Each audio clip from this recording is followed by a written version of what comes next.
क्या आपको पता है सिविल सेवा परीक्षा का जो इंटरव्यू है वह उसी तरह से है जैसे कि एक बड़े से ट्रक में उसके आगे के चक्के का छोटा सा नट, अगर वह नट ढीला हो जाता है तो सबसे पहले आगे के चक्के के ऊपर प्रभाव पड़ेगा। अगर आगे के चक्के के ऊपर प्रभाव पड़ेगा तो वह गिर भी जाएगा, निकल भी जाएगा, और एक आगे के चक्का निकल गया पूरा ट्रक ही उल्टा हो जाएगा। अब इस जगह पर विद्यार्थियों को पता नहीं रहता, लेकिन उनकी छोटी छोटी सी बातें किसी स्थान पर, जैसे उनका अहंकार झलकते हैं उनके शब्दों से, किसी स्थान पर अगर ऐसा होता है कि वह नाक खुजाना शुरू करते हैं, किसी स्थान पर ऐसी बात करें, कहीं पर अपने सिर को खुजाना शुरू करते हैं, कुछ ऐसे बॉडी लैंग्वेज जिससे उनका अहंकार झलकता हो, अहंकार सामने में आता हो, और कुछ बहुत ही छोटी छोटी चीजें उनके पूरे कैरियर को नष्ट कर सकती हैं, और सारी की सारी उनकी तैयारी धरी की धरी रह जाएगी। सारा का सारा कोचिंग उनका बिल्कुल धरा ही रह जाएगा। क्यों? क्योंकि कुछ ऐसी चीजें हैं जो कभी भी नहीं करनी चाहिए। अभी इस जगह पर उसी पहलू के ऊपर में बातचीत होने वाली है।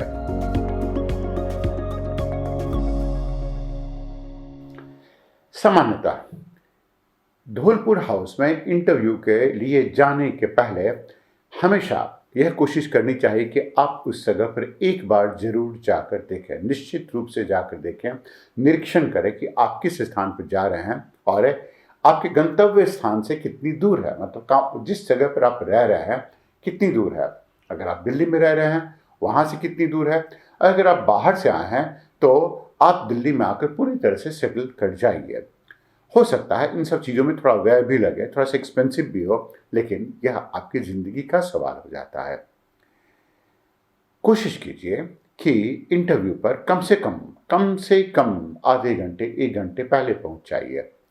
अब आज के समय पर यह इतना कठिन भी नहीं है, 1 घंटे पहुंच पाएंगे, और बीच में ऐसा ना हो कि किसी स्थान पर आपकी गाड़ी के चक्का का पंक्चर कर जाए, कुछ मिसअप हो जाए, कहीं कोई धक्का मार दे, तो आपके पास इतना समय रहना चाहिए कि आप फिर से दूसरी गाड़ी लेकर भी वहां पर जा सकें। सामान्यतः दिल्ली में रहने वाले लोगों के लिए यह बहुत कठिन काम नहीं है कि वह धौलपुर हाउस में आए, जो शाहजहां रोड के ऊपर में लोकेटेड है, और अच्छी खासी मात्रा में यह फेमस जगह है। बहुत से कारणों से इस जगह पर फेमस है, लेकिन जो दूर दराज के क्षेत्र में रहने वाले लोग होते हैं उनके लिए यहाँ पर पहले से आकर रहना अच्छा खासा होगा। अब इंटरव्यू के लोकेशन पर आप जब गए तो इंटरव्यू के लोकेशन के पहले आपके पास में बहुत सारी चीज़ें होनी चाहिए। जैसे क्या क्या होनी चाहिए आपके पास में? इंटरव्यू का कॉल लेटर होना चाहिए आपके पास में, आपके सारे के सारे सर्टिफिकेट होने चाहिए, एजुकेशनल सर्टिफिकेट, आपके मार्कशीट आपके पास में होने चाहिए, टेस्टिमोनियल्स आपके पास में होने चाहिए, इनकी ओरिजिनल और फोटो कॉपी सभी, आपके पासपोर्ट साइज के फोटोग्राफ आपके पास में होने चाहिए, एक फोल्डर होना चाहिए, एक बैग होना चाहिए जिसमें कि सारी चीज़ों को आप रख सकें। और जब आप पहुंचते हैं उस स्थान पर तो उस स्थान पर यूपीएससी के रिसेप्शन पर, गेट पर आपके पास में उनसे बात कर लीजिए उस स्थान पर, और पता कर लीजिए कि इंटरव्यू आपका कहाँ पर है, किस जगह पर है, और आपको जितना शांत कर सकें उतना ही बेहतर होगा। क्यों? क्योंकि इंटरव्यू में आपके पास में अशांत करने वाली बहुत सी बातें आएंगी। अब आप इंटरव्यू के स्थान पर पहुंच गए। अब इस स्थान पर पहुंचने के बाद में आप कौन कौन सी ऐसी गलतियां कर सकते हैं जो आपके नुकसानदेह हो सकती हैं। कुछ गलतियां होती हैं जो विद्यार्थी करते हैं, वह ज़्यादातर अपनी आदतन करते हैं, आदत के अनुसार करते हैं, और इनका इंटरव्यू के ऊपर अच्छी खासी मात्रा में बुरा प्रभाव पड़ सकता है, और जो अंक मिलते हैं उसके ऊपर भी प्रभाव पड़ता है। अब ये गलतियां कुछ स्तर पर होती हैं, जैसे 4 स्तर पर होती हैं। सबसे पहला, जब आप पहला इंप्रेशन तैयार करने की कोशिश करते हैं, फर्स्ट इंप्रेशन तैयार करने की कोशिश करते हैं। दूसरा, जब आपके पास में बोर्ड आपको क्वेश्चन करता है, आपसे प्रश्न पूछता है। तीसरा, जब आपको बोर्ड खुरीद कर आपके ऊपर के रंग को हटाने की कोशिश करता है, वह भी हो जाता है। क्यों? क्योंकि तब आपके अंदर की सारी बात चली आएगी, और जहां ऐसा बोर्ड दिखता है कि आप में ओरिजिनलिटी की कमी दिख रही है, जहां भी ऐसा बोर्ड दिखता है कि आपने कुछ झूठ बोला है, आप में कुछ विरोधाभास दिखता है, तो इन सभी स्थानों पर जो विरोधाभास है वह अच्छी खासी समस्या उत्पन्न कर देता है। तो उस जगह पर आप कुछ गलतियां कर सकते हैं। मतलब कि अगर मान लेते हैं आप नाराज होने वाले व्यक्ति हुए, तो बोर्ड क्या करेगा? आपको नाराज होने की सारी कोशिशें करेगा, और और अगर आप नाराज़ हो गए तो बोर्ड की मंशा पूरी हो जाती है। तो अंततः कुल मिला-जुलाकर आपको कॉन्ट्राडिक्टरी नहीं होना है। और फिर आपकी आदतें, जो कि आपने अर्जित की है कुछ समय के उपरांत में, और वह क्या हो गई, पूरी तरह से सीमेंट हो गई हैं, मतलब कि पूरी तरह से बिल्कुल सॉलिड हो गई हैं, जम गई हैं आदतें, और आपके ऊपर में आपके लिए बहुत कठिन हो पाता है उसके ऊपर में अपने आप को ओवर पावर कर पाना। हाँ, कुछ गलतियाँ ऐसी लग सकती हैं कि वो महत्वपूर्ण नहीं हैं। अब जैसे पहले इंस्टेंस में ही ऐसा लग सकता है कि वो गलतियाँ महत्वपूर्ण नहीं हैं, लेकिन अंततः वो सारी की सारी गलतियाँ एक जगह जाकर जुट जाती हैं, एक जगह जाकर उनका योग बन जाता है, और वह अगर उसने इंटरव्यू ने आपके 5 से 10 अंक को भी प्रभावित किया, जो आपको अलग से मिल सकता था, तो वह क्या कर सकता है, वो आपकी सेवाओं को प्रभावित कर सकता है। मतलब हो सकता है कि आप आईएएस बनने वाले हो, आप आईएफएस बनेंगे, या आप आईएफएस बनने वाले हो, आप आईपीएस बन जाएंगे, या कोई भी चीज़ हो सकती है, आपके अनुकूल की सेवा नहीं मिलेगी, या फिर आपका कैडर इससे प्रभावित हो जाएगा। तो एक-एक अंक यहाँ पर महत्वपूर्ण होता है। अब आप ऐसे कितने लोगों से मिलेंगे कि एक अंक की वजह से, सिर्फ एक अंक की वजह से वह आईएएस नहीं बने और आईपीएस बने हैं। आप उनसे जाकर पूछिए, कुछ लोगों को अफ़सोस है, कुछ लोगों को खुशी भी है, दोनों चीज़ें हैं, दोनों स्थानों पर हैं। अब कहने के लिए तो जो कुछ लोगों ने टॉप भी किया है, मतलब तीसरा पोजीशन भी उनका आया है, तीसरी श्रेणी पर भी आया है, उन लोगों ने भी आईपीएस या कभी-कभी आईएफएस भी उन्होंने ऑप्ट किया था। तो ऑप्शन आपके पास में होना चाहिए। तो चूंकि ऑप्शन आपके पास में हो, इसलिए अंक भी आपके नियंत्रण में होना चाहिए। तो विद्यार्थी कौन-कौन सी ऐसी गलतियां कर सकते हैं इंटरव्यू के पहले? कौन-कौन सी ऐसी गलतियां इंटरव्यू के पहले की गलती होती है? सबसे पहला, जैसे ही मुख्य परीक्षा का रिजल्ट आता है, उसे परिणाम आता है, और तब स्टूडेंट बहुत सारे डिसाइड करने की कोशिश करते हैं कि अब वह अपनी पर्सनैलिटी को ट्रांसफॉर्म करें। तो क्या एक वीक में, एक सप्ताह में, या एक महीने में कोई अपनी पर्सनैलिटी ट्रांसफॉर्म कर सकता है? सवाल ही नहीं है। वो क्या कर सकता है कि सिर्फ कुछ कॉस्मेटिक चेंज, मतलब कि ऊपर के आवरण को बदल सकता है, लीपापोती कर सकता है। लेकिन ऐसी लीपापोती के साथ में सबसे बड़ी जो समस्या होती है कि अगर उस स्थान पर इंटरव्यू के बोर्ड ने उसे कुरेदना शुरू कर दिया, कुरचना शुरू कर दिया, तो वो सारी की सारी चीज़ें बाहर चली आती हैं। सामान्यतः जो विद्यार्थी ऐसा करते हैं, वह यह एक्सक्यूज़ देते हैं कि इंटरव्यू में तो सिर्फ 275 अंक हैं, इसमें क्या करना है। लेकिन यही 275 अंक में 5 अंक भी आपके लिए बहुत ही महत्वपूर्ण होते हैं। याद रखिए, फाइनली अंततः आईएएस के लिए क्वालिफाई करने के लिए टॉपर बनने के लिए, या इसे क्वालिफाई करने के लिए इंटरव्यू के अंक ही सबसे क्रूशियल होते हैं, सबसे महत्वपूर्ण होते हैं, और यह इंटरव्यूअर ही डिसाइड करता है कि आप किस सेवा के लिए फिट होंगे, किस सेवा के लिए नहीं होंगे। दूसरा काम कभी नहीं करना चाहिए कि उस समय स्टूडेंट्स क्या करते हैं ठीक इंटरव्यू के पहले, कि बहुत से अपना समय देते हैं पढ़ने में, और जितनी चीज़ें हो सकती हैं उसको जानने की कोशिश करते हैं। यह इसलिए करते हैं कि वह किसी भी तरह से जो सूर्य के अंदर में जितना तरह का ज्ञान हो सकता है, जितना ज्ञान, जो भी ज्ञान की पराकाष्ठा हो सकता है, उसे वो ले लें।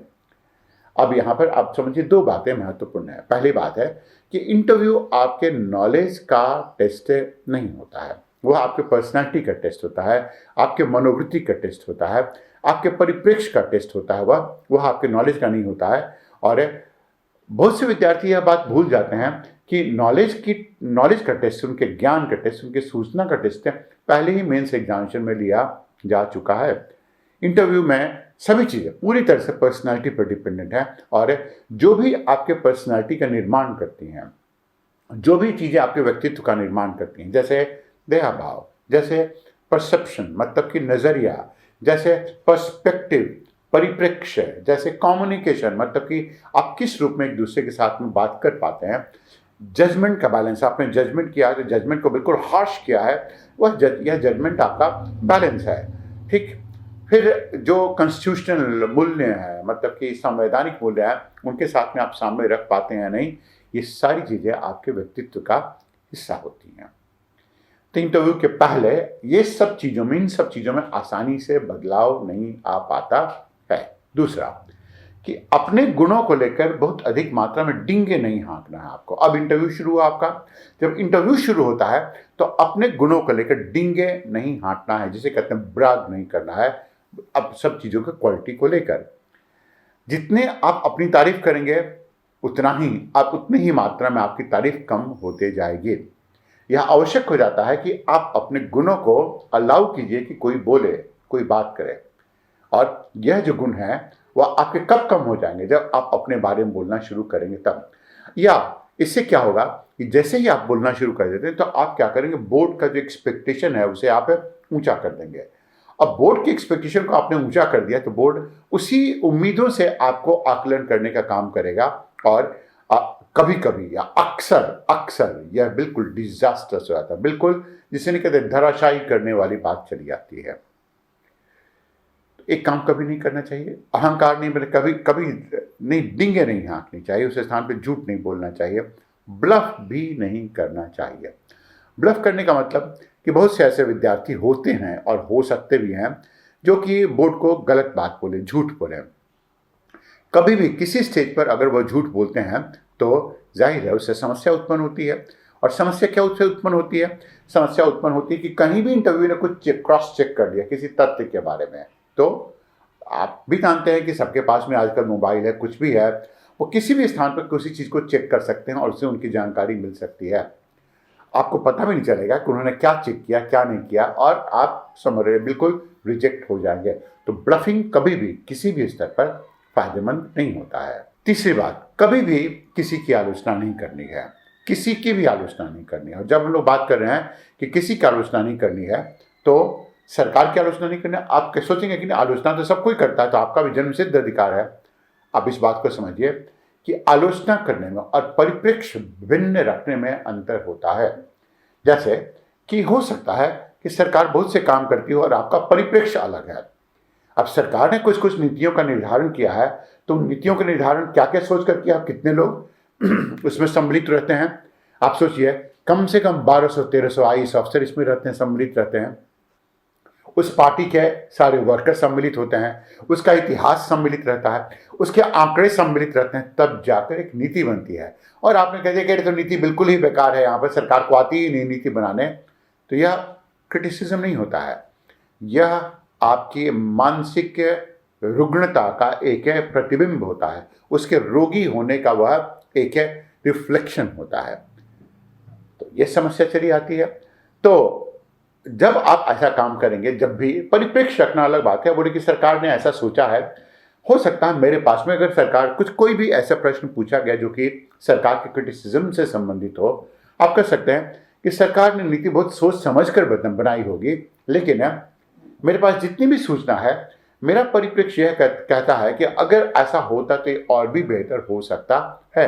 आप ऐसा नहीं कहेंगे कि सरकार को नीति ही बनानी नहीं आती और कुछ समस्या होती है।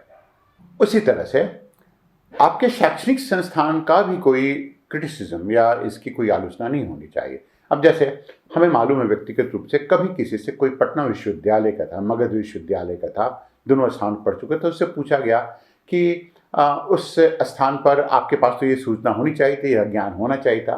तपाक से उस व्यक्ति ने कहा कि हमारा यूनिवर्सिटी ऐसा है ही नहीं, वो पढ़ाने में रुचि नहीं लगता है, सारे शिक्षक उस स्थान पर पॉलिटिक्स में लिप्त रहते हैं और पढ़ाई लिखाई नहीं होती है।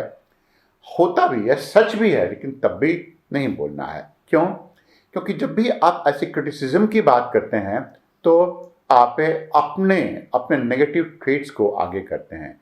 और वैसे भी अगर आप इसे देखते हैं तो एथिकली आप किसी चीज़ को क्रिटिसाइज नहीं कर सकते। पटना यूनिवर्सिटी जैसा है उसके कुछ कारण है, आप ऐसा नहीं कर सकते कि उसने आपके साथ गलती की है।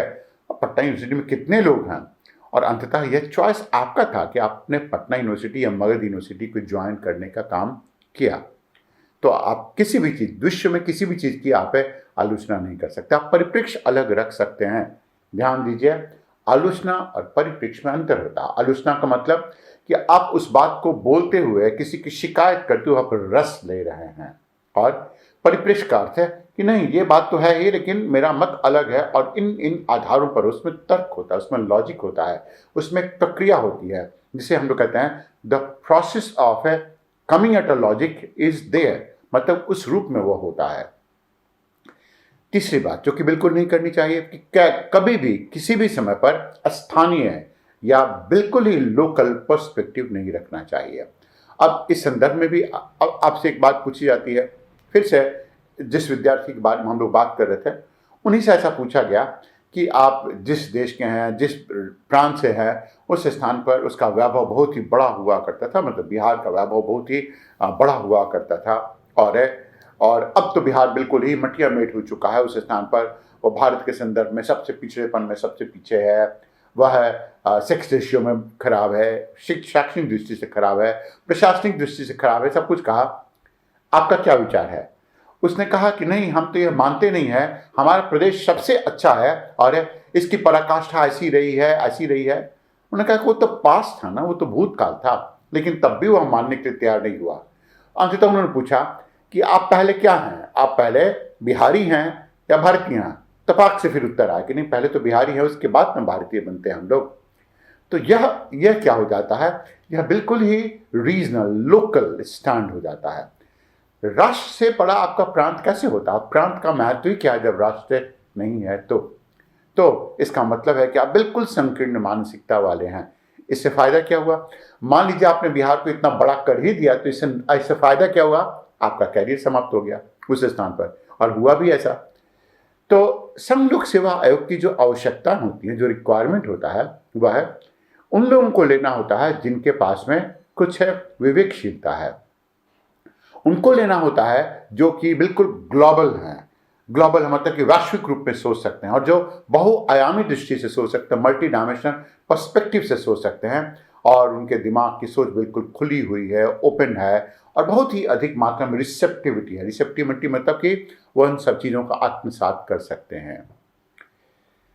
चौथा काम जो कभी नहीं करना चाहिए वह है कि आपको बेचैनी नहीं दिखानी है।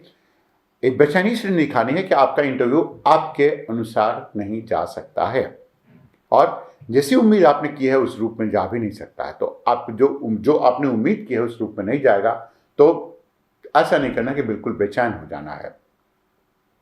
आप जितना सामान्य होने की कोशिश करेंगे वह उतना ही आपके लिए बेहतर होगा। क्यों? क्योंकि आपके हाथ में है नहीं। आप कितने लोगों से ऐसे मिलेंगे जो आपने देखा होगा इंटरव्यू उनका बहुत अच्छा गया, नंबर कम आए, और इंटरव्यू बोर्ड ने उनको बार बार बोला कि आपका तो इंटरव्यू बहुत अच्छा जा रहा है, बोले कि यस सर। ठीक, इंटरव्यू बोर्ड उनके ऊपर व्यंग कर रहा था कि आप कैसी कैसी बात कर रहे हैं, आपका इंटरव्यू अच्छा जा रहा है, और उस बच्चे को समझ तक नहीं आ पा रहा था, वह गलतियां पर गलतियां किए जा रहा था। तो और कभी कभी ऐसा लगता है कि मेरा इंटरव्यू तो बिल्कुल चौपट हो गया, और आप देखते हैं कि बिल्कुल अच्छे अंक आए। क्यों?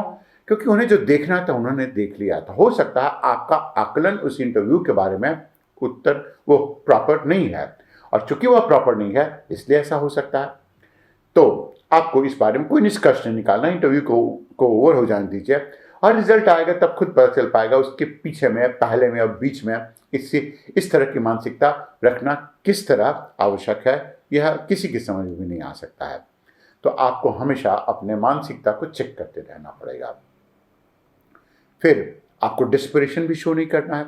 डिस्परेशन मतलब कि आप इंटरव्यू बोर्ड के सामने में गए और आपने ऐसा नहीं किया कि नहीं हमें ये जॉब चाहिए ही चाहिए, हमें लेना ही लेना है, हम देश की ऐसी सेवा करेंगे, और कि मेरे ऐसा कोई सेवा नहीं कर सकता। बहुत से लोग ऐसा कहते हैं कि हम देश की सेवा करने के लिए इस स्थान पर आए हैं और देश की ऐसी सेवा करेंगे कि नहीं कर सकते। अब आप बताइए, देश की सेवा कौन नहीं करता है? क्या एक रिक्शा वाला देश की सेवा नहीं कर रहा है? क्या दुकान में बैठा हुआ एक व्यक्ति देश की सेवा नहीं कर रहा है? क्या आप जो भी सुन रहे हैं इसके सहारे, इस जागरण जोश के सहारे, तो क्या जागरण जोश का कंट्रीब्यूशन नहीं है इस स्थान पर कि वह देश की सेवा कर रहा है?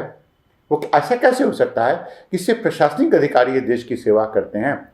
सेवा करने के लिए आपको रखा जा रहा है, उनकी कोई भूमिका नहीं होती है सेवा करने में, तब भी वो सेवा करते हैं। देश की सेवा तो आप नहीं करते हैं जिसके लिए रखा जाता है।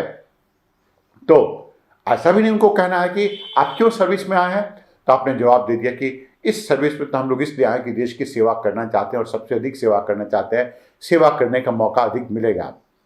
आपको ही मालूम है, उन्हें भी मालूम है कि आप किस लिए जा रहे हैं, तो दोनों इस बात से अवगत है। फिर पांचवी बात आती है, आप ना कहना अलग अलग तरीके से सीख जाइए। आपको हमेशा हर प्रश्न का उत्तर नहीं देना। आप ऐसा नहीं कि आप सर्वज्ञानी हैं, आपको हर एक प्रश्न का उत्तर नहीं देना है। कभी कभी ना कहना अच्छा खासा होता है, और ना कैसे कह सकते हैं तो वह आपके ऊपर निर्भर करता है। अब ना कह सकते हैं, हमें इस प्रश्न का उत्तर नहीं मालूम है, लेकिन अगर आप अनुमति दें तो हम इसकी उत्तर को फ्रेम करने की कोशिश कर सकते हैं। दूसरा तरीका होता है उत्तर ना करने का, कि हमें उस प्रश्न के उत्तर के बारे में थोड़ी बहुत जानकारी है, हम कोशिश कर सकते हैं कि संभवतः शायद हम गलत भी हो जाए। एक तीसरा उत्तर है, तीसरा तरीका होता है ना कहने का, कि हमें इसके बारे में याद नहीं है, आप हमें थोड़ा समय देंगे तो हम शायद थोड़ी याद करने की कोशिश कर पाएं। अब हर एक स्थान पर आपने क्या किया, जो पाला है वो बोर्ड के हाथ में ही फेंक दिया। बोर्ड अगर कहता है कि हाँ कीजिए, कोई बात ही नहीं है। और ऐसे 10 तरीके हो सकते हैं ना कहने के लिए। फिर नेगेटिव बॉडी लैंग्वेज है, उसे आप अवॉइड कर सकते हैं। नेगेटिव बॉडी लैंग्वेज का मतलब होता है बहुत सारी चीज़ें हो सकती हैं कि मतलब पॉजिटिव बॉडी लैंग्वेज आपको देख कर ही मालूम चलता है, देख कर ही आपको मालूम चलता है कि हाँ यह व्यक्ति अच्छा है, इसके साथ जिसे कहते हैं अंग्रेजी में कहते हैं तुरंत केमिस्ट्री बन जाती है, तुरंत बॉन्डिंग भी बन जाती है उस स्थान पर। और नेगेटिव बॉडी लैंग्वेज जो होता है वो हमेशा रिपेल करता है, हमेशा दूसरे को आगे जाने की कोशिश करता है, मतलब उसे फेंक देता है, वह हटा देता है, और यह इंपॉर्टेंट होता है। अब अगर मान लीजिए आप ऐसे व्यक्ति हैं जो कि हर समय अपना गार्ड लिए रहते हैं, मतलब कि अपने आसपास में आवरण ऐसा बनाए रहते हैं कि आपने एक गार्ड लिया है, तो जाहिर है आपका जो बॉडी लैंग्वेज है वो बहुत नेगेटिव हो जाता है। और नेगेटिव बॉडी लैंग्वेज का जो बिल्कुल आसानी से दिखा सकता है वो हो गया, अपने बालों के साथ खेल रहे हैं, और कुछ नहीं तो यहाँ खुजला रहे हैं, ठीक, अपने नाखून को काट रहे हैं, अपने कान को छू रहे हैं, या इस जगह पे कर रहे हैं, या फिर तो आप क्या कर रहे हैं कि अपने अपने पाम को, मतलब अपने हथेली को टेबल के ऊपर रख रहे हैं, ठीक। तो ये जो पोस्चर्स होते हैं, सारे के सारे पोस्चर्स, ये कहीं से भी अच्छे नहीं होते हैं, ऐसे बहुत इनअप्रोप्रिएट होते हैं, और तुरंत ही उसके ऊपर ध्यान चला जाता है। हाँ, ये अलग बात है कि ये सब होने के बावजूद भी आप बहुत अच्छे प्रशासनिक अधिकारी होंगे, लेकिन जो टेबल के उस तरफ है वो क्या सोचता है कि जब यह व्यक्ति छोटी सी अपनी आदत के ऊपर विजय नहीं पा पाया है तो क्या कर पाएगा। तो उसके साथ में यही समस्या आती है, और यही सोचते हैं। इन सब चीज़ों को अगर ध्यान में रखते हुए, जो अपने ऊपर में आप समझिए, जो अपने ऊपर में विजय पा लेता है, अपनी आदतों के ऊपर में विजय पा लेता है, अपने मनोवृत्ति के ऊपर विजय पा लेता है, अपने गुस्से के ऊपर विजय पा लेता है, अपने मानसिकता के ऊपर विजय पा लेता है, अपने नेगेटिव अप्रोच के ऊपर विजय पा लेता है, उसको पूरी दुनिया में सफल होने से कोई भी नहीं रोक सकता है। और अगर आपने ऐसी कोशिश की, और आप लोग तो उस उम्र में भी होते हैं कि जब ये सब काम किए जा सकें, तो आप उस उम्र में भी होते हैं और आपने ऐसा कर लिया, तो आप इस स्थान को छोड़ दीजिए, किसी भी तरह से कहीं भी आपको असफल होने का सवाल ही पैदा नहीं होता है।